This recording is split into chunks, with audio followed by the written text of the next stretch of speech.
이제 간담회의 첫 질문은 신학적 해석이 필요한 부분이기 때문에 조직신학 교수님을 역임하셨던 우리 권호덕 교수님에게 질문을 드리면 좋을 것 같습니다. 교수님, 평생 조직신학을 학생들에게 후학을 가르치시고 연구하셨는데 조직신학을 가르치셨던 교수님으로서 개혁주의 조직신학 입장에서 구원론적으로 성령의 인, 하나님의 인으로 신구약 성경에 기록한 이유가 혹시 특별히 있는지, 또 한 가지는 그 차이점이 있는지 좀 설명을 좀 부탁드리겠습니다. 예, 제 아는 분들이 제가 서사람 목사님과 관계 때는 칼럼 같은 거 또 뭐 글을 좀 썼더니 나를 아주 이상하게 봐요. 난 여전히 개혁 신학자입니다. 그리고 신학자의 임무 중에 하나가 어떤 중요한 이런 운동이 있으면 아주 자세히 관찰하고 분석해서 이제 그 문제점을 지적하고 혹은 억울한 면이 있으면은 그걸 변호해주고 하는 그런 임무도 있습니다.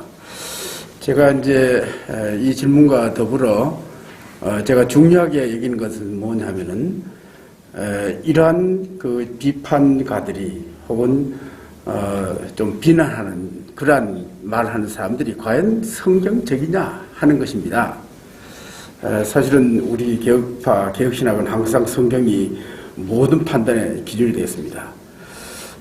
오늘 여기 서사라 목사의 인침 집회는 서 목사가 인을 치는 거 아닙니다. 하나님이 자기 사자들을 보내어 진심으로 회개한 자들에게 인치심을 보여주는 겁니다. 근데 한간에 이런 말이 있습니다. 서사라 목사가 인치고 돈 받다. 사실이 아닙니다. 거짓입니다. 이걸 내가 지적하고 싶고, 그리고 이 성경 전체로 볼 때에 사실 이 사건 상당히 이 문제는 제 개인에게도 심각하게 다가왔습니다.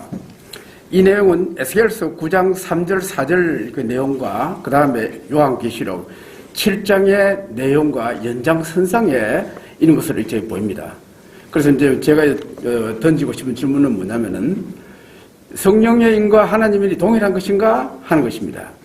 근데 대부분의 사람들이 이걸 동일하다고 봅니다. 어떤 비판가도 그런 식으로 말을 했어요. 과연 이것이 성경적인 거냐 하는 것입니다. 그런데 성경은 성령의 인을 말할 때는 구원받는 문제와 연관시킵니다. 만약 그리스도 밖에 있다가 그리스도 안으로 들어올 때 그와 연관시켜서 성령의 인침에 대해서 얘기하고 있습니다. 에베소 1장 13절 자 읽지는 않겠습니다. 그러니까 약속의 성령으로 인침을 받았으니, 에베소 4장 30절 이제 구원을 받은 자들이 지닌 인이 바로 인인데 이것이 바로 성령의 인임을 분명히 보여주고 있습니다. 그런데 고린도 후서 1장 22절도 분명히 이거 문명상을 볼 때 성령의 인을 말하는데 구원 문제와 관계합니다. 사실 이제 제가 이 주제와 더불어 좀 한번 생각한 건 뭐냐면요. 성령의 인과 하나님의 인이 같으냐 다르냐 이 주제는요. 그동안 한국 신학계에서 논의가 되지 않았습니다.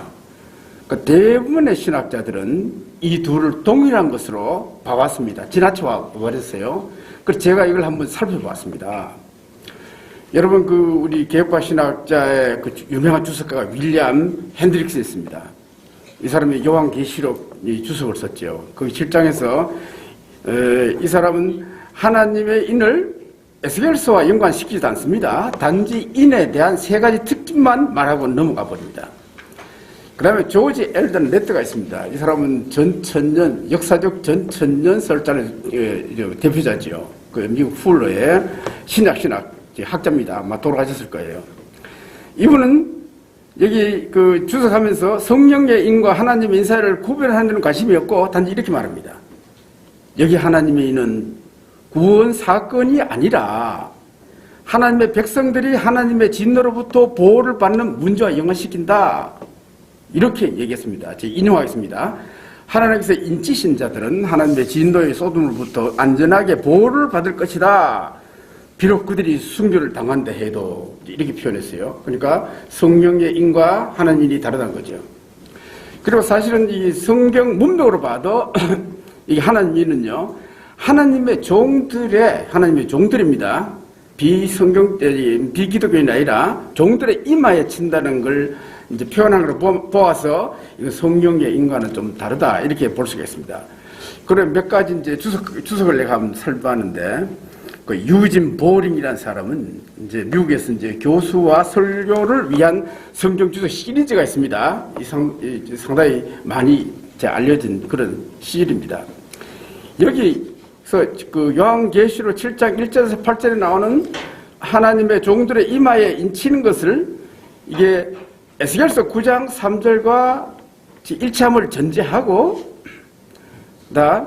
여기 입맞은 신실한 기독교인들이 대환란 곧 파괴적인 광풍과 같은 바람처럼 그들 위해 몰아칠 대환란을 통과할 때 보존함을 받음을 지지겠습니다. 특별히 흥미로운 것은 뭐냐면 어린 양이 자기를 따른 자의 이마에 인을 쳤습니다. 이걸 본받아 짐승이 자기를 추종하는 자들 위해 표를 했다는 겁니다. 짐승의 표를 그런 식으로 연구안에서 주석합니다. 그 다음에 이제 보수계에서 아주 이게 지금 근래에 가장 인정을 받는 주석 중에 하나가 뭐냐면 NIC입니다. NIC, New International 성경이 있지 않습니까? 그 주석 시리즈에서 마운스라는 이 주석가는요, 이 하나님이 구원 사건과 관계하지 않는다 이렇게 이제 못 박습니다. 제가 인용하겠습니다. 이 이는 성례식의 의미로 세례를 언급하는 것으로 해석해는 안 된다. 이 인침의 어떤 목적은 성도들을 다가오는 심판에서 보호를 받음을 보증하는 것이다. 여기 이 세례는 구원 사건과 관계합니다. 그와 관계없다는 거죠. 이제 또 인용하겠습니다. 그들은 하나님의 분노를 받지 않도록 인침을 받았지 환난을 당하지 않도록 인침을 받지 않았다. 인치심은 하나님의 종들을 공개적으로 드러내는 마귀 세력의 공격에 대항하여 안전하기 위함이다. 그리고 구원과는 관계없습니다. 그러니까 이 성도들은 하나님의 인을 받음으로써 환난을 당하나 견딜 수 있으며 하나님의 진노하심을 받지 않는다는 것을 이렇게 이제 주석했습니다. 그 다음에 이제 세크라 페이지 시리즈에 나오는 이 해링턴의 주석입니다. 이것도 이분은 그 요한계시록 7장의 이 내용을 에스겔서 9장 4절과 관계함을 전제하고 이렇게 말합니다. 요한계시록에서 하나님의 종들에게 인치심은 이들이 환난과 죽음으로부터 보호를 받는 것을 상기하지 않고 환난 기간 동안 환난을 통과하면서 인내를 가르친다. 이거 좀 약간 다르지요? 중요한 건 뭐냐? 핵심 뭐냐? 이 하나님의 인치심을 받음을 통해서 대배도 사건, 대환난을 견뎌낸다고 얘기했습니다. 여기서 이제 이 양반이 흥미로운 건 뭐냐면 출애굽 사건과 연관시켜요. 출애굽 때 말하자면 그 병이 전체를 다 지배하지 않습니까? 이제 현재 팬데믹처럼. 근데 여기 때 그 당시 이스라엘 사람들이 그 6월절에 인치심을 받고 대환란을 통과할 때 보호를 받는 그와 연관시켜서 설명했습니다. 물론 때 여기서 기독교인의 그 삶의 방식, 죽기까지 자기 생명을 아끼지 않는 방식으로 살면은 승리한다 이렇게 주석하고 있습니다. 그 다음에 독일 주석가 아돌프 폴이라는 사람도 이거는 그리스도인이 되는 것, 수세자가 되는 것을 다루지 않는다. 이 인치심은 하나님의 종으로 만드는 것이 아니라 하나님의 종이 된 자들과 관계한다고 이렇게 지적했습니다. 말하자면 인치심을 통해 하나님은 자기 백성들이 타락하지 않도록 하는 힘을 주는 것이다. 네 가지 천연한 것을 전부 다 공통적으로 말하는 건 뭐냐면 주님이 재림하시기 이전에 대배도 사건이 있다는 것을 얘기합니다. 그와 연관해서 설명합니다. 자, 이걸 정리한다면 하나님은 적그리스도의 원령이 등장하기 전에 곧 대배도 사건이 일어날 때 환난을 잘 견딜 수 있도록 부여하는 그러한 표시라는 것입니다. 그래 여기 이런 의미에서 이제 사라 목사가 성령의 인은 우리가 예수를 믿을 때 그러한 것을 보지 않고 이제 하나님의 인은 재앙을 피하는 문제와 구원을 잃어버리지 않는 일과 연관시켜 말한다는 것은 상당히 우리가 긍정하고 인정할 수 있는 그런 부분이다. 이렇게 이제 말씀드릴 수 있겠습니다.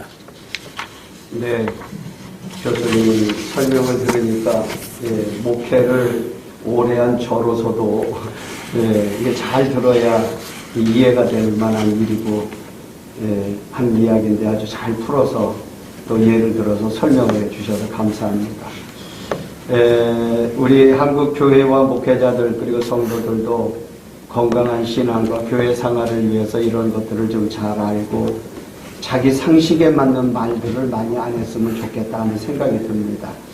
교수님이 이제 설명을 듣다 보니까 한 가지 더 질문하고 드리고 싶은 게 생각이 났어요.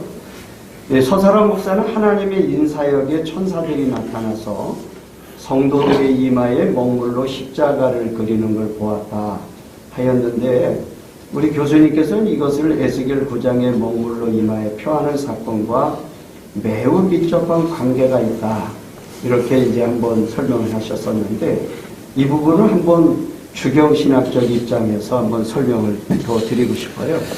예, 사실은 이 사건은 굉장히 충격적으로 다가오는 그런 사건입니다. 제가 사실 지금 방금 말씀드린 것은 기독교 신문 칼럼에 나왔고 그 외에도 이제 글이 나갔습니다. 그러나 한번 다시 들으면 좋을 것 같습니다. 제가 그 서 목사님에 대해서는 이제 후배며 또 고등학교는 후배며 저희 신대원은 총신의 선배는 목사님부터 이제 소개를 받았습니다. 그리고 굉장히 이 문제를 호기심 있게 읽었습니다. 한 2주간 동안 17권을 다 읽었습니다. 읽었는데 아주 정독했습니다. 그러면서, 왜냐면 제가 전에 종말론도 강의했기 때문에 궁금한 게 많았거든요. 지금 현재 사실은 4가지 종말론은요, 전부 다 허점 다 있습니다. 우리가, 그 다음에 이 문제도 우리가 사실은 다시 한번 재점검해야 될 그런 문제로 봅니다.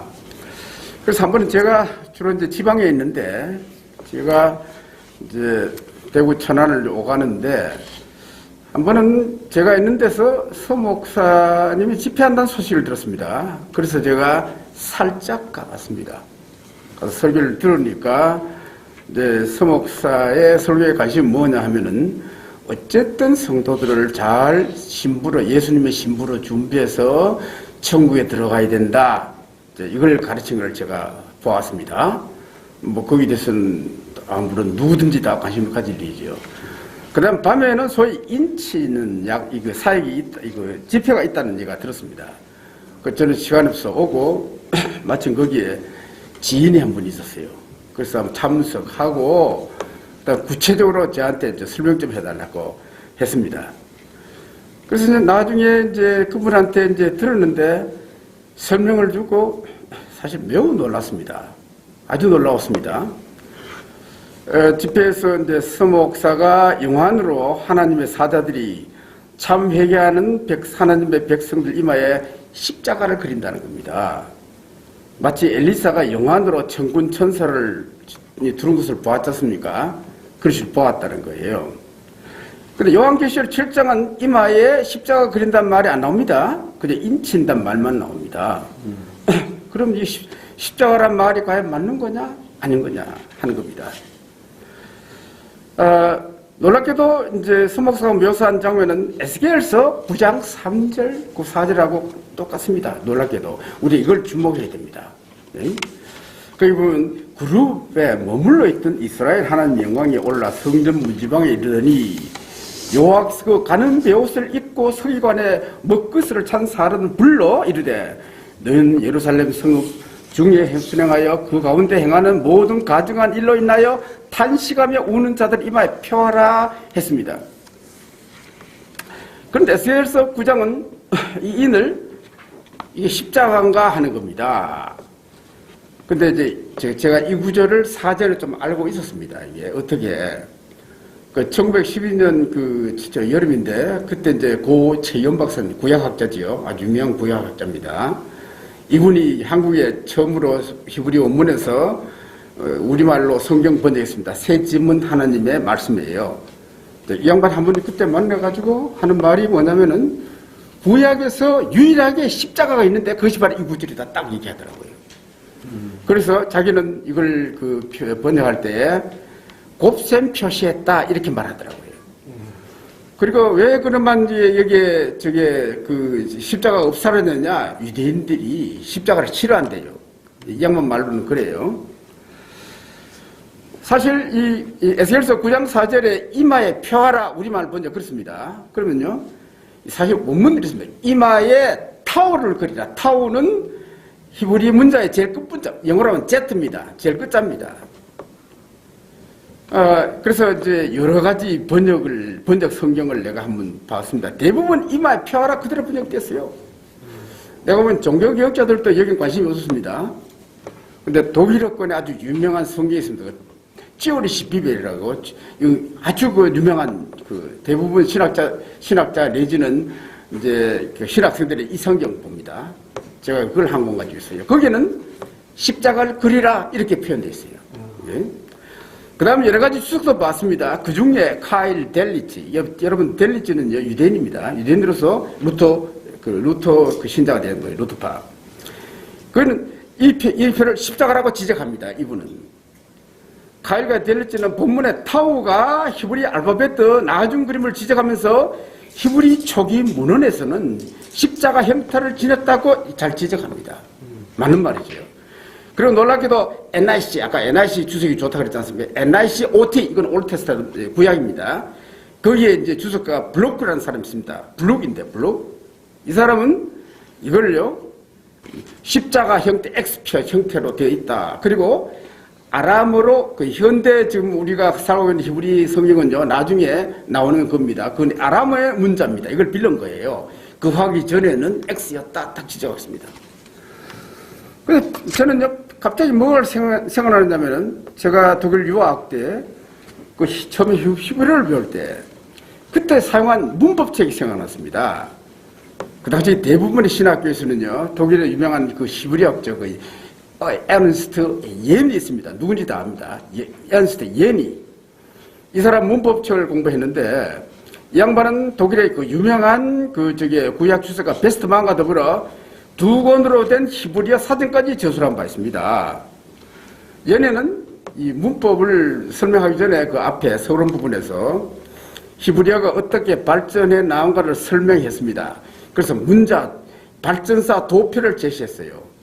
첫째 도표는 뭐냐? 여러분, 첫 단계는 페니키아의 알파벳입니다. 둘째는 옛 히브리어 알파벳이에요. 그 다음 셋째는 지금 우리가 읽고 있는 히브리어입니다. 히브리어. 그래서 제가 가만 연대를 계산해보니까 에스겔 시대는요, 둘째 단계입니다. 그래서 둘째 단계 알파벳 때 끝에 타우 부분에 가니까 그게 X였어요. 아주 맞는 거죠. 그런 의미에서는 최윤 박사도 잘 번역했고, 그 다음에 찌우리시 비별도 잘 번역했고, 카일 델리치아, 부르게 오는 겁니다. 아주 놀라웠습니다. 이 십자가예요. 그러니까 2500년 전에 기록된 성경의 말씀이 하나의 상징도 아니고 문자 그대로 지금 이런 집회에 실현되고 있다는 것입니다. 요한계시록은 성도들의 이마에 인치는 일을 매우 중요하게 보고 이렇게 말하죠. 그런데 우리가 우리 하나님의 종들의 이마에 인치기까지 땅이나 바다나 나무나 해하지 말라 하더라. 만일 그렇다면 지금은 예수 그리스도의 재림을 우리가 준비해야 되지 않느냐 하는 그런 생각이 사실은 저한테 들었습니다. 그런 의미에서 말하자면 지금 하나님께서는 참 회개하는 자들에게 지금 세계 도처에서 인을 치십니다. 그 중에 한 장면을 내가 보기에는 서사람 목사 집회에서 보여주셨다는 겁니다. 네. 자, 이런 의미에서 하나님이 참 회개자들이 인을 치심을 보여준 집회에 대하여 부정적이고 비난적으로 비판하는 것은 이건 성경을 좀 잘못 이해했다 이렇게 볼 수밖에 없는 겁니다. 이걸 다시 한번 성경 좀 연구하라 이렇게 말하고 싶습니다.